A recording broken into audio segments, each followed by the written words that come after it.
Irmãos,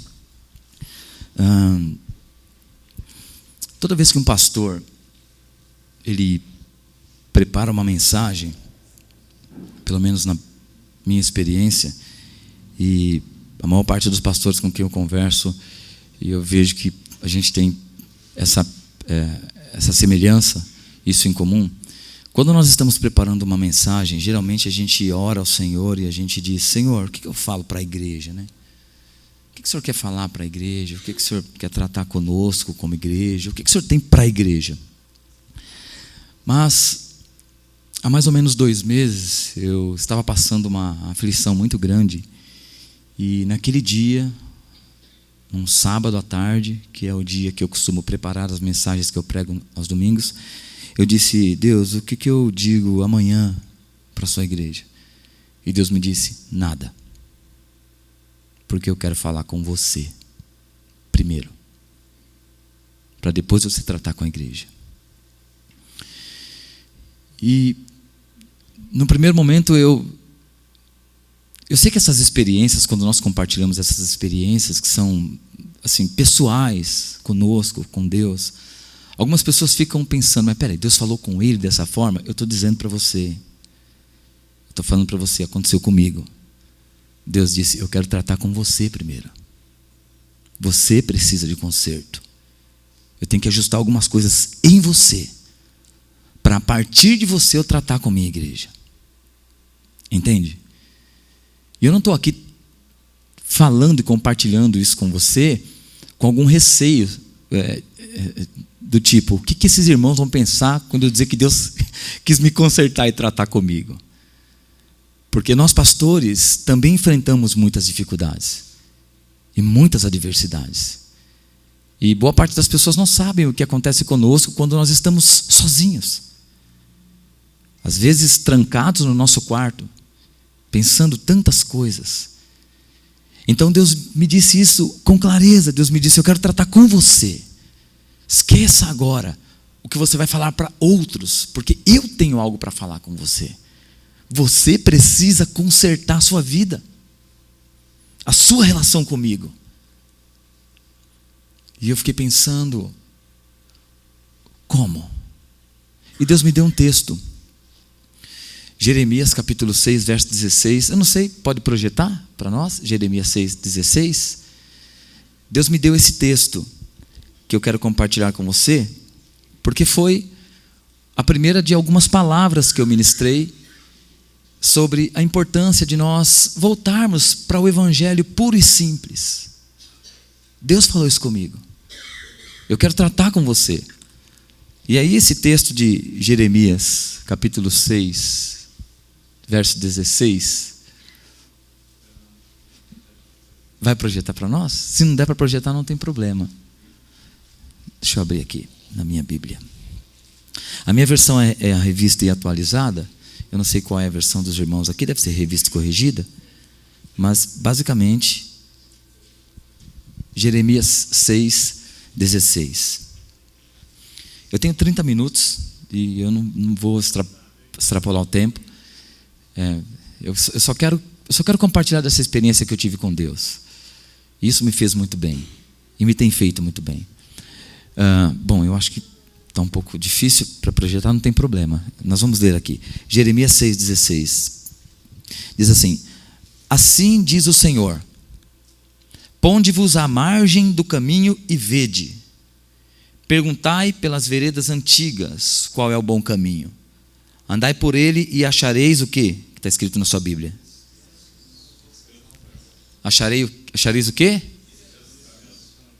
Deixa eu te falar, o que nós mais precisamos é de descanso. Nós fomos chamados para o descanso. Deus não chamou você para aflição, embora você enfrente algumas aflições. A promessa que Jesus fez para todos é: no mundo tereis aflições. Mas ele disse: mas tem de bom ânimo. Eu venci o mundo. Alguns pastores dizem: Jesus disse: nesse mundo tereis aflições, mas tendo bom ânimo, eu venci o mundo e vós vencereis também. Não tem, eu tenho 40 versões da Bíblia. Não tem vós vencereis também. Jesus falou: eu venci o mundo, e ele coloca um ponto ali, porque ele encerra ali. Aquele ponto é o está consumado lá da cruz. Tudo que precisava ser feito para você ser bem-sucedido, vitorioso, Cristo fez no seu lugar. Alguém pode dizer um amém?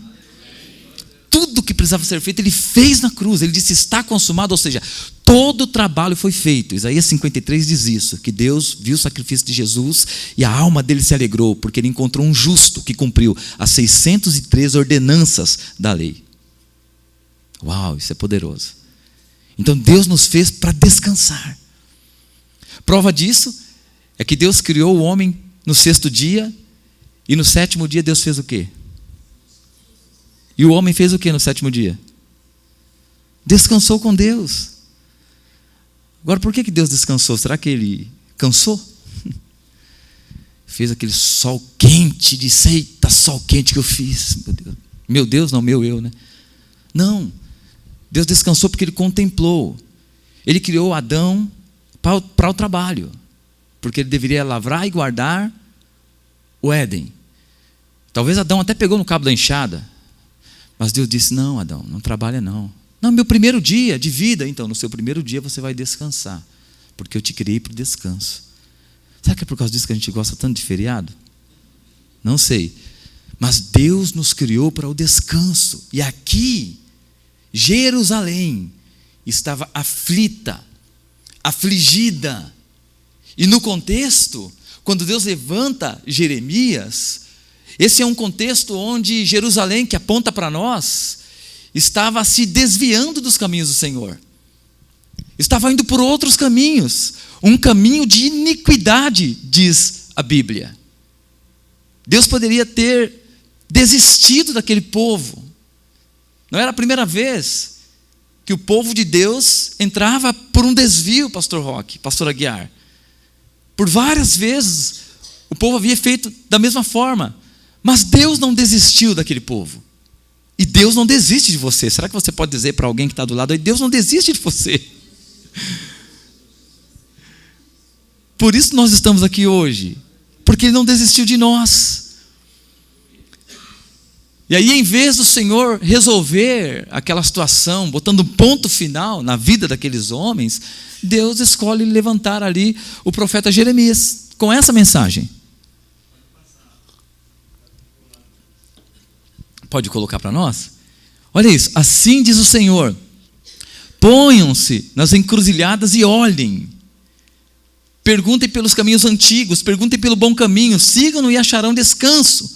Mas vocês disseram, não queremos. Essa é a NVI, a Nova Versão Internacional. Não tem a revista e atualizada? Se não tiver, não tem problema. O que Deus está dizendo aqui? Parem de fazer o que vocês estão fazendo. Foi o que Deus disse para mim. Pare de fazer as coisas como você está fazendo, Edenir. Tantas estratégias, tanta ansiedade para ver a igreja crescer, tanto desejo de fazer a minha vontade, mas do seu jeito. Para um pouco. Você está um pouco escandalizado com o que eu estou falando para você? Acho que alguém está dizendo assim, será que o pastor Aguiar trouxe o camarada certo para falar alguma coisa para nós? Porque esse pastor veio para pregar a palavra, está confessando o pecado. Eu estou te dizendo que eu sou igual a você. E que você não é melhor daquele que está sentado do seu lado. A não ser que ele seja um anjo. Passa a mão nas costas dele aí. Passa, vê se tem asinha. Por favor, passa aí, vê se tem asinha. Não tem? Então eu vou te contar. Essa pessoa que está sentada do seu lado passa pelos mesmos problemas e as mesmas aflições que eu passo. E Deus falou comigo. Você está fazendo muita coisa do seu jeito. Eu coloquei você para percorrer um caminho. Um caminho. E você pegou um desvio. Entenda literalmente. Desviado. Daquilo que era a ideia original. O que Deus de fato tinha planejado. Porque na medida que o tempo vai passando, a angústia, as aflições, a ansiedade, muitas vezes nos conduz por caminhos errados. E a gente começa a tomar decisões nas nossas vidas que não tem mais nada a ver com aquilo que Deus pediu para a gente fazer.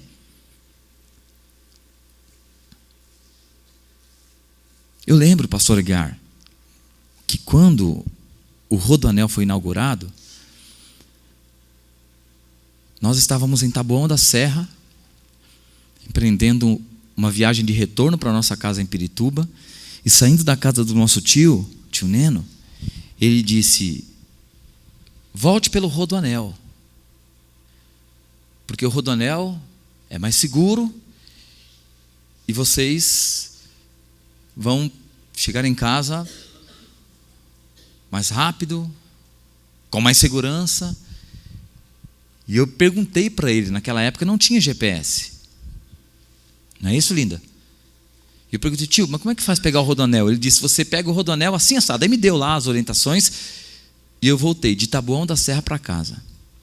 Só que eu confesso para você, eu percebi que eu não estava na estrada certa. Estava de noite, chovendo. E eu não sei se você, dirigindo, empreendendo uma viagem por uma estrada ou rodovia, já, por exemplo, se perdeu e percebeu que você estava perdido. O que acontece quando você percebe que você está perdido e que não tem mais placas? Como é que você fica? Você começa a ficar assustado. Isso acontece conosco, aconteceu comigo, acontece com você. Quem tem o Espírito Santo dentro de si e começa a pegar caminhos tortuosos e caminhos errados, sabe que está andando por uma pista perigosa, por um lugar inseguro. Sabe, dentro de si, como se uma luz amarela acendesse, dizendo atenção, ou como se uma luz vermelha acendesse, dizendo pare. Como diz a minha versão. A minha versão diz: ponde-vos à margem do caminho. Coisa do tipo: está empreendendo uma viagem, pegou uma rua errada, uma pista errada, para no acostamento. Para o carro da vida, para. E pergunte para alguém, primeira pessoa que você vê: onde é que eu estou? No meu caso, vindo de Taboão para cá, para Pirituba, eu estava chegando em São Lourenço da Serra, quase Paraná. Dá para acreditar num trem desse? Perguntei para o rapaz do posto: onde é que eu estou? Ele disse: chegando em São Lourenço da Serra. Eu falei: mas eu quero ir para Pirituba, São Paulo. Ele falou: você está no caminho errado, oposto. Retorna. Às vezes isso acontece conosco. Pegamos alguns caminhos errados. E Deus me disse: retorna. Para onde? Para as veredas antigas. Para o bom caminho. O que é o bom caminho? Jesus disse: eu sou o caminho. Eu sou o caminho. Quando a Bíblia diz que nós devemos olhar firmemente para Cristo, que é o autor e consumador da nossa fé, Paulo está falando: a estrada de Deus está devidamente sinalizada. Deus não coloca você numa estrada e deixa você aleatório ali. Não, Ele sinaliza. Tem sinais, placas de sinalização para você não se perder. Se você entrou por uma estrada onde não há placas de sinalização, onde você não percebe os sinais de Deus te dando direção, os sinais de Deus te dando rumo, os sinais de Deus fazendo com que você prossiga naquele caminho, tem alguma coisa errada. E foi o que Deus falou comigo. Volta. E aí Deus me disse algo precioso. Eu estou falando Deus me disse, parece até que eu tive um diálogo com Deus, que Ele sentou na minha frente. Eu estou te dizendo de uma percepção que eu tive no meu espírito. Volta a ser simples como você era. Deixa as tantas experiências que você teve de lado, o conhecimento que você adquiriu de lado, os seus títulos de lado. Porque nós éramos mais felizes quando você era como uma criança. Quando você acreditava na mensagem simples e pura do Evangelho. Era tão mais fácil. E eu comecei a me lembrar da minha conversão. 18 de maio de 96. Quando alguém só disse: Jesus cura, salva e liberta e pode mudar a sua vida hoje. Eu falei: eu creio. Hoje, quando a gente ouve Jesus cura, salva e liberta e pode operar um milagre na sua vida hoje, você pergunta como? Como? Olha a minha situação. Deus falou: eu quero que você volte àquela simplicidade de apenas crer na minha palavra, de viver pela fé, de acreditar naquilo que a palavra de Deus diz, de colocar o coração naquilo. E eu lembro a paixão, o fogo, o amor, aquele primeiro amor que me levava a fazer coisas absurdas, porque eu apenas cria na palavra de Deus. Alguém me dizia algo e dizia: irmão Edenir, olha, a palavra de Deus diz isso. Eu falava: amém, eu creio e recebo. E quantas bênçãos eu lembro: cura, libertação de vícios, coisas poderosas. E Deus falou comigo. E hoje vocês estão tão cheios de si, tão preocupados com estratégias, sendo que o justo vive pela fé. Fé, pura e simples fé, acreditar.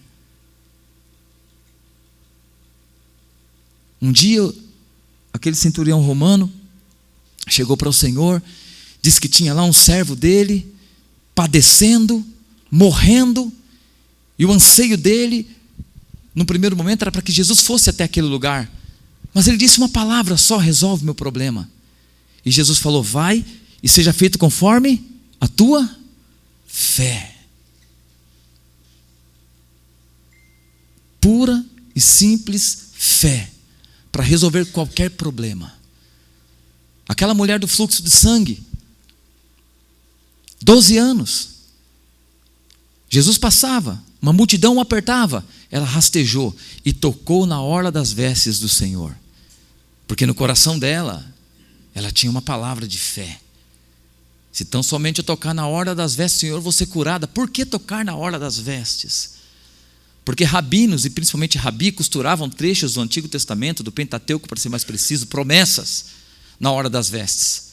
Costuravam ali. Provavelmente ela sabia disso. E tinha fé. Porque tocar na orla das vestes de um rabino, ou do próprio Jesus, que tinha um patamar acima, era rabi, tocar nas vestes, na orla das vestes, era tocar na palavra. E ela falou: se eu tocar na palavra, e eu tiver uma conexão com a palavra, eu vou ser curada. Fé. Deus me disse isso. Você precisa acreditar e ter fé naquilo que está escrito. Uma palavra que você ouve aqui hoje e recebe como algo de Deus é a boa semente que vai germinar no teu coração, mente, que explode no teu espírito como revelação, germina no teu coração, produz um broto e frutifica. Você só precisa acreditar. O cego de Jericó foi curado porque a tua fé te curou ou te salvou, conforme disse o Senhor. E Deus me disse: viva pela fé, apenas creia em todas as promessas que eu fiz, que eu te fiz. E eu vou te contar algo.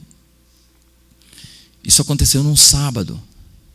Eu vinha de uma situação onde há 12 dias eu estava com fortes cólicas no rim, nos rins, mais o rim esquerdo, e eu não suportava mais de tanta dor, à base de remédios. E eu lembro que na noite do sábado aquilo intensificou muito, e eu achei que os meus dias seriam abreviados naquele dia, naquela noite, de tantas dores, passando mal, pressão alterada, quase desmaiei. 3 horas da manhã, a Silvana estava me abanando lá para eu, enfim, e uma dificuldade muito grande. E eu disse: Deus, trata comigo, eu tenho fé que eu posso ser curado. O Senhor me disse hoje, ou ontem à tarde, porque já era domingo de madrugada, O Senhor me disse que eu tenho que voltar às origens e ter uma fé simples e acreditar e ser como eu era lá atrás. Eu creio na tua palavra. Melhorei um pouco, dormi, acordei no outro dia, acordei no domingo pela manhã. Não passei um bom dia, foi um dia difícil, ainda com algumas dores. E às 18 horas, quando eu cheguei no prédio da igreja um pouco antes, o Senhor me disse: hoje eu vou te dar uma experiência. Hoje eu vou fazer um milagre na sua vida. E eu vou alcançar essa igreja de maneira poderosa. E eu lembro que eu pisei na plataforma para ministrar sobre isso, para chorar com os irmãos. Eu lembro que eu chorei bastante naquele dia. E na medida que eu estava ali ministrando e compartilhando, eu percebia Deus me visitando, pastor Aguiar, e me curando. Eu percebi o Senhor me curando. Tem lá os exames, 2 cálculos, um no rim esquerdo, outro no rim direito. Mas naquele domingo, o Senhor me tocou. E o Senhor me disse: hoje eu estou te curando, para mostrar para você que tudo que você quer que eu faça, eu vou fazer mediante a sua fé. Apenas creia. É essa palavra que eu tenho para dizer para você que está aqui hoje. Apenas creia, de maneira simples, como contamos uma história para uma criança e no final da história ela diz: eu acredito nessa história, por mais absurda que seja. Creia com uma fé simples. Deus está aqui, Ele te trouxe aqui e Ele quer ver você manifestar a sua fé na palavra dEle, acreditar naquilo que a palavra dEle diz, acreditar nas promessas que Ele tem feito para você, acreditar em tudo que Ele te prometeu. A palavra do Senhor, ela jamais voltará atrás. A palavra que Deus empenhou contigo, a palavra que Deus te deu, as promessas que Ele te fez, elas precisam estar avivadas no seu coração. Aliás, 3 capítulos do livro Metanoia eu intitulei como Não se esqueça de lembrar, porque nós esquecemos do que não devemos esquecer. Nos esquecemos das promessas de Deus, da palavra de Deus, daquilo que Deus tem falado por conta das circunstâncias. Acredite naquilo que Deus falou que vai fazer, porque Ele vai fazer. Não há impossíveis para Deus. Lembra quando a irmã de Lázaro questiona Jesus e diz: se o Senhor tivesse chegado antes, alguma coisa teria acontecido. Já faz 4 dias. Jesus disse: se você crer, você verá a glória de Deus. Se você crer. Ah, mas eu não preciso fazer os 7 dias de campanhas? Faça os 7 dias de campanha. Eu não preciso orar e jejuar? Claro, ore e jejue. Pastor, mas eu não preciso ler a Bíblia, estudar a Bíblia? Faça tudo isso, porque isso é bom para nós. É uma disciplina saudável para nós. Nos aproxima de Deus, da vontade de Deus, nos faz amadurecer. Mas acredite, o que Deus espera que você tenha é disposição para crer. Só isso. Somente isso. Se diante de uma palavra hoje compartilhada aqui, eu tenho 3 minutos, você ouvir que Deus está te curando, você só precisa dizer: amém, eu creio e recebo. Frase-chave no Antigo Testamento: obedeça e seja abençoado. Frase-chave no Novo Testamento: creia e receba. Nós estamos debaixo da nova aliança. Mas pastor, eu estou numa vida meio que tortuosa, eu estou vivendo, pecando. Deixa eu te contar uma coisa: todos os seus pecados já foram perdoados naquela cruz, todos eles. Todos os seus pecados já foram perdoados. O que você cometeu no passado, o que você cometeu hoje, o que você vai cometer ainda. Todos eles já foram perdoados. Nós não recebemos o perdão de todos eles, mas todos eles já foram perdoados. A Bíblia diz que todos os pecados da humanidade foram lançados sobre Jesus. Já fui perdoado. Mas pastor, Deus vai me abençoar mesmo do jeito que eu estou? Eu vou contar para você algo. Do jeito que você está aqui agora, se você crê que o amor de Deus é incondicional, não tem preposição condicional. A palavra se, que eu me lembro bem no português, é uma preposição condicional. Quando você crê no amor incondicional, Deus tira todas as suas condições para ser abençoado. E quando ele olha para você, ele vê Cristo que te justificou. Já percebeu que a maior parte das pessoas que são abençoadas na igreja são novos convertidos? Ou aqui não é assim? O novo convertido, pastor Aguiar, ele entrega o coração dele para Jesus e ele acredita em tudo. Você diz para ele, vamos orar de cabeça para baixo, porque de cabeça para baixo a bênção vai vir mais rápido. Ele ora de cabeça para baixo, depois ele vem e dá o testemunho, sem vergonha ainda. Um testemunho sem vergonha, ok? Entenda o que eu estou falando. O testemunho sem vergonha qual que é? É aquele que a pessoa vem e fala. Ela fala, eu fui abençoado porque eu orei de cabeça para baixo. Todo mundo dá risada, fala, que louco, orou de cabeça. Ele apenas creu naquilo, ele foi simples, a fé dele foi uma fé simples. Eu não desprezo quando as pessoas falam comigo. A última palavra que eu preguei no culto, domingo passado, você lembra, Roque? Pelo amor de Deus, hein? Lembra, né? Deixa Deus trabalhar. Por quê? Preguei isso no domingo, mas na sexta, no culto de oração, perguntei para um irmão que está passando uma grande dificuldade, e aí, como é que você está? Ele disse, pastor, estou passando pelo mesmo problema, mas Deus me deu uma palavra. Eu falei, qual palavra Deus te deu? Ele falou, Deus me disse, para de me atrapalhar e deixa eu trabalhar. Deus falou para ele. Eu falei, mas como assim? Ele falou, não, porque eu confio nas mãos de Deus, mas ao mesmo tempo eu vou lá querer resolver. Porque está com um problema de ordem conjugal muito sério, então ele ora pela esposa, mas ele termina de orar pela esposa, confiou nas mãos de Deus, lançou a ansiedade ali nas mãos do Senhor, ele pega a batata quente para ele de novo e vai tentar resolver na base da força com a esposa. Deus falou, você está me atrapalhando, deixa eu trabalhar. Eu não sei, quem tem mais de 15 anos de conversão vai entender o que eu estou falando. O Marquinhos Menezes escreveu um louvor, ou ele foi o intérprete, não sei se foi ele que escreveu, mas pelo menos ele interpretava, e ele cantava assim, é meu, somente meu, todo trabalho. Alguém dessa época?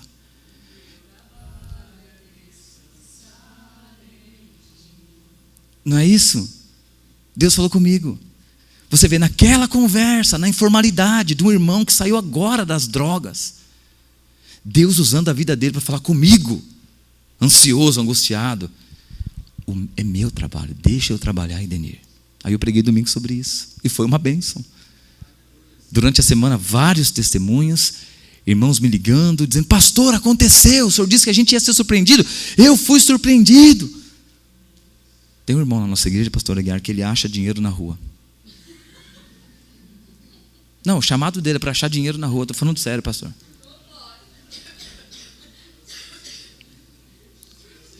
Só que quando eu estou com ele, ele não acha.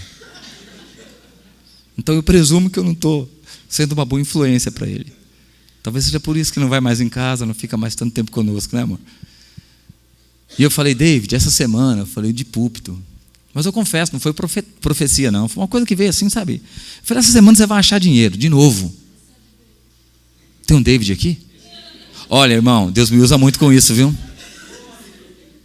Deus me usa. Pastor, abrindo um parênteses aqui, vou voltar no David.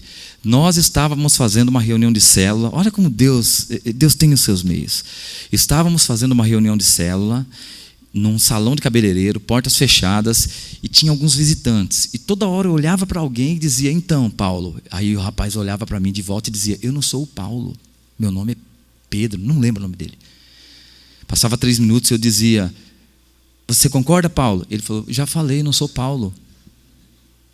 Eu chamei ele de Paulo umas 10 vezes. Está aqui minha esposa para confirmar. No fim da reunião eu fiz um apelo, porque eu não sabia se eles eram ou não crentes. Fiz um apelo. Eu falei, quem de vocês gostaria de aceitar Jesus? Aí eu ouvi um grito dizendo, eu! Só que não era ninguém lá dentro. Falei, eu quem? Aí o rapaz respondeu do lado de fora, estou aqui fora ouvindo o culto, eu sou o Paulo. Entendeu, David? Então tem um mistério aí, irmão.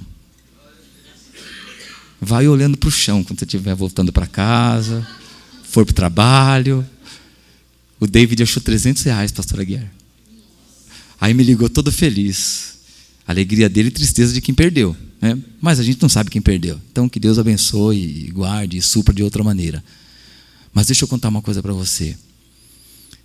Acredite, toda vez, seja o pastor Aguiar, seja o ministro de louvor, Toda vez que alguém der um testemunho, uma criança pegar no microfone para falar algo da parte de Deus, diga amém. Eu creio. Eu tenho uma palavra para você para encerrar. O Senhor está fazendo algo hoje. Preparando algo para você. Cuidando das suas necessidades. No meu espírito, algumas pessoas chegaram aqui angustiadas. E dizendo, fala comigo, Deus. Deus está falando. A sua necessidade será suprida. Não sei qual é. Mas ainda, durante essa semana, você vai ligar para a pastora Aguiar, para a pastora Neuza. Nem precisa falar comigo. Fala com eles. E diga, pastor, aconteceu um milagre na minha vida. Deus me alcançou. Fui livrado, fui provido, fui guardado, fui sustentado, fui alimentado, percebi o amor voltando, aquele amor, aquele fervor. Deus vai fazer algo essa semana na sua vida. É o evangelho puro e simples. Pela fé, acredite. Quando a Bíblia diz, necessitais de perseverança, para que depois de haver desfeito a vontade de Deus, alcanceis a promessa, a Bíblia não diz sobre o seu esforço próprio. Faça alguma coisa pela força do teu braço. Não, persevera na fé. No mesmo contexto de Hebreus 10, a partir do 35, Paulo está dizendo, a perseverança é a fé. O justo vive da fé. E Deus mesmo diz através do apóstolo, e se o meu filho retroceder, deixar de crer para agir na força própria, no esforço próprio, Deus fala, a minha alma não tem prazer nele. Por quê? Porque quando você recebe alguma coisa, bênção, e o seu testemunho é, mas também eu orei muito, mas também eu subi um monte, mas também eu dei aquela grande oferta e por isso Deus fez. Parte da glória vem para você, porque foi, afinal de contas, você que fez alguma coisa. E Deus criou você só para descansar. Você vai voltar para sua casa hoje, talvez assistir os gols do Fantástico, como eu gosto de fazer, e vai descansar. Colocar a sua cabeça no travesseiro e descansar, crendo que Deus não dorme. E enquanto você estiver dormindo, Ele vai estar preparando uma semana abençoada para você. Essa é a semana que Deus preparou para você. Independente dos problemas que você esteja enfrentando. Para o carro da vida.